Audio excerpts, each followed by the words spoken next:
Now, another point that would corroborate your thesis about elites and the public is, of course, the vehement opposition to entering World War II that existed in the 1930s after what was perceived as the failure of World War I to instill democracy around the world, let alone in Europe.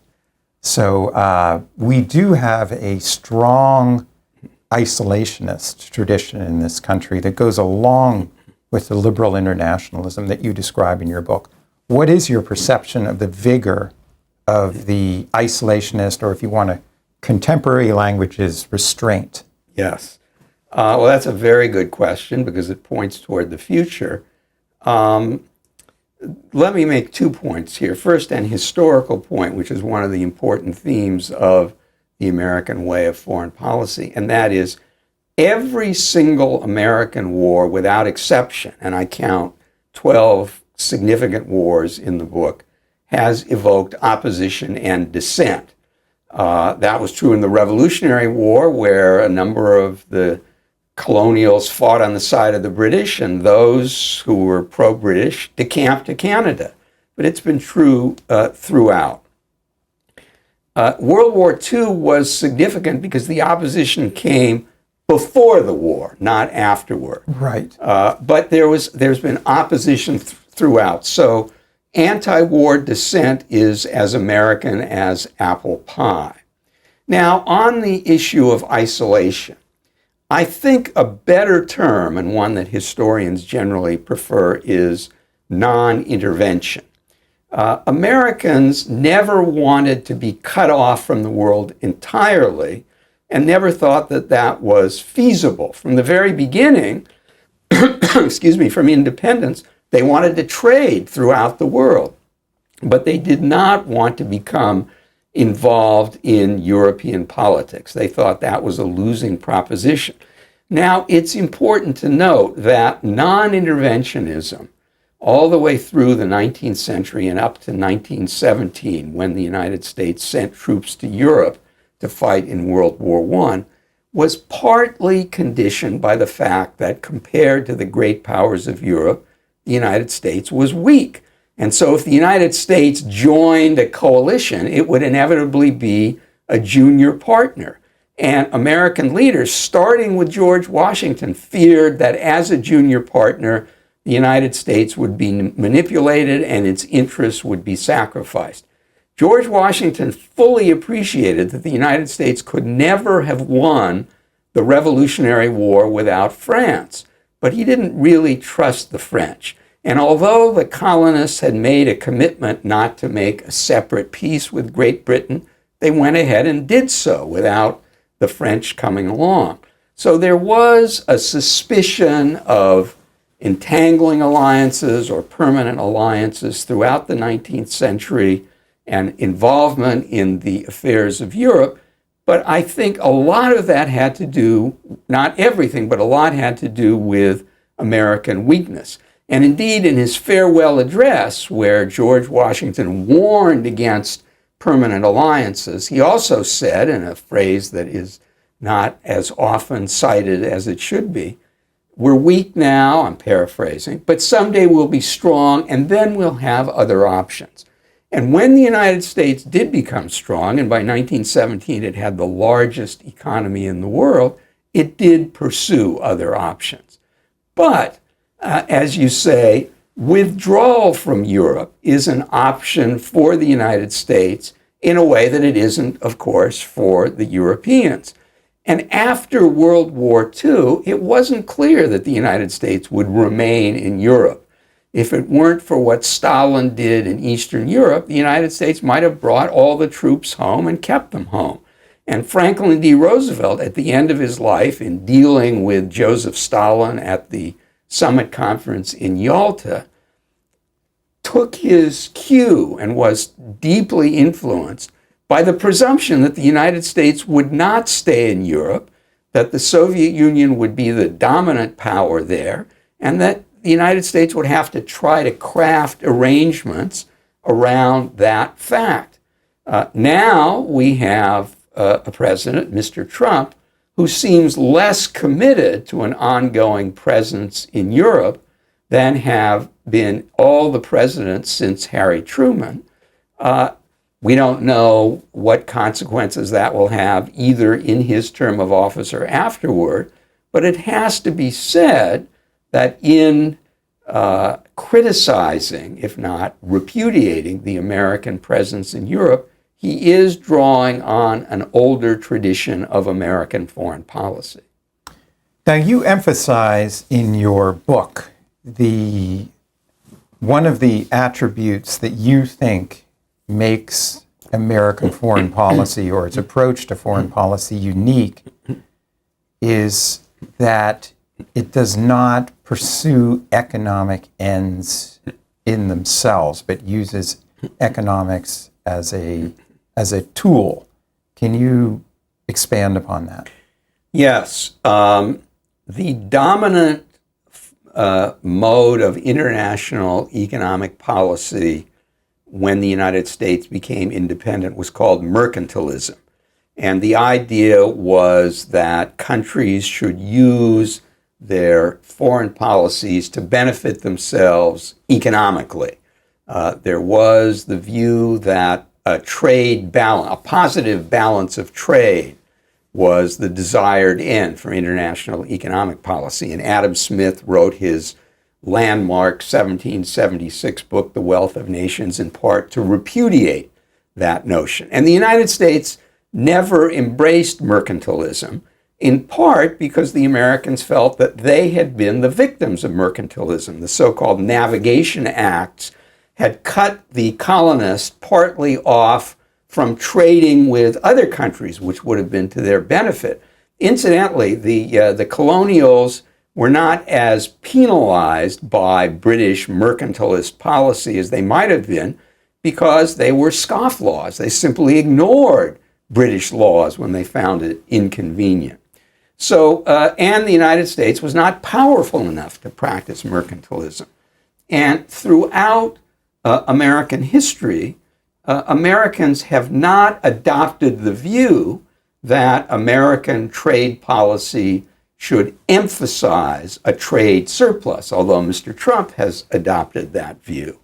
I give as an example in the book the American war in Iraq, where the United States did not, as a mercantilist country would have done, wage the war in order to seize and benefit from Iraqi oil. That was never an issue. And just recently, Mr. Trump declared, by the time this reaches the audience, this may be null and void, and in fact, he's already reversed himself. He declared that the United States would clear the Strait of Hormuz, would patrol it, and would charge tolls for ships transiting the strait. That is very much contrary to the American tradition. Freedom of the seas has been basic to the United States from the very beginning. And in fact, the United States went to war twice in order to enforce freedom of the seas. The War of 1812 against the British was fought because the British were interfering with American merchant shipping. And the United States entered World War I in 1917 in response to Germany's unrestricted submarine warfare, which was sinking merchant ships. And so, sure enough, after Mr. Trump declared this policy, a few days later, he was forced to retract it. So there you have, I think, another example of the American tradition of economic policy at work. I wanted to ask you about Mr. Trump, whose name you've alluded to several times now. Does not his approach to foreign policy contradict, if not flout, the precepts that you talk about in this book? Doesn't Trump show that, in fact, you're talking about an older way of American foreign policy, and has he inaugurated a new age or return to an older tradition of foreign policy realism in which he pursues imperialist goals such as taking over Venezuela? He's got an energy-dominated foreign policy. He wants to control Iran's supply of oil. He's outright suggested that, not just intimated it. Have we embarked upon a return to the old spheres of influence under Trump? Well, that's a very important question, and the first response to it is to cite a line attributed, possibly apocryphally, to the Chinese communist leader Zhou Enlai, who in the 1970s is supposed to have been asked what he thought of the French Revolution, and he said, "It's too soon to say." We don't know what will come after. Yesterday was Bastille Day, by the way. Yes, and I think the French national soccer team lost on Bastille Day. It's impossible to imagine an American team in international competition losing on the 4th of July, but that's a separate issue. Well, let me make one point about the book.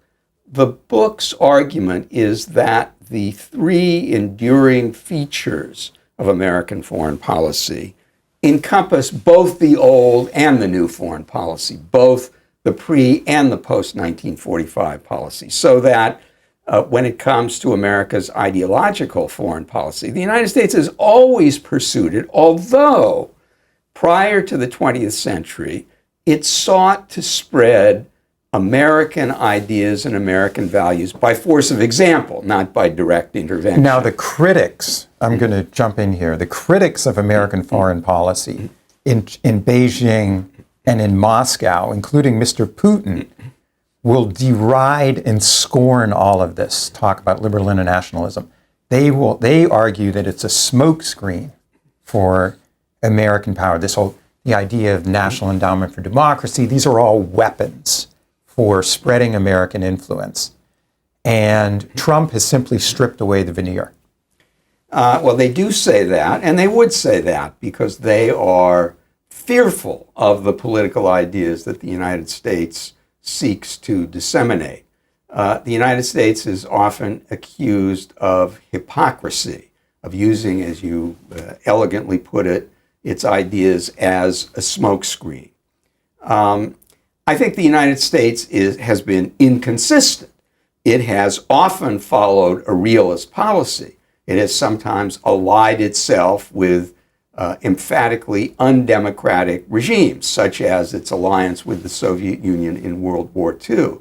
But where it has been possible, Americans have genuinely sought to spread liberal ideas. For example, take the post-Cold War era, where the United States was at its zenith in terms of power, and this was the golden age of America's ideological foreign policy.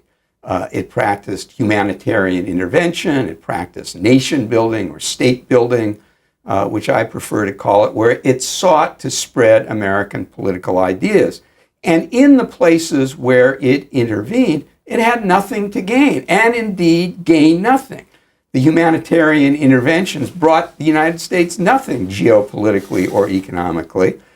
The wars in Afghanistan and Iraq did not benefit the United States geopolitically. So I think that its critics are wrong to say that the United States has always used its ideological proclamations as a smokescreen. It has certainly pursued power, and it has certainly fought wars for realist goals.